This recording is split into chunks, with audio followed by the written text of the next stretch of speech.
Viewers, welcome back to my channel, and today in this video I would like to show you how to fix Google Play Store not updating apps. So let's begin our video.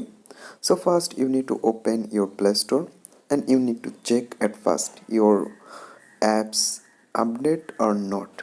If your apps is not updating, then you need to check at first your mobile data or Wi-Fi. You need to check it's properly working, your mobile data or Wi-Fi it's working or not. You need to check at first. Then your mobile data and Wi-Fi is okay, then you need to move for second step.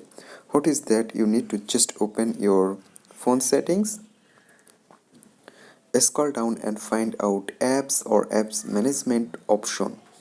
But my phone have only apps, so just open these apps, go to manage apps,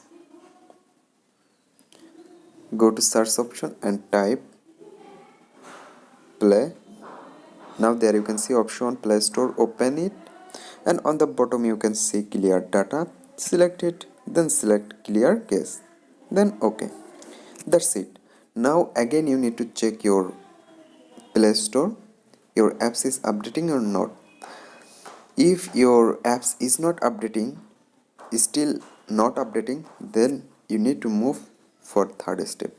So you need to open a VPN and connect this VPN. After connected this VPN, you just need to go your Play Store and then you can update your application on Play Store. And now your app is not updating problem already solved. Thank you everyone.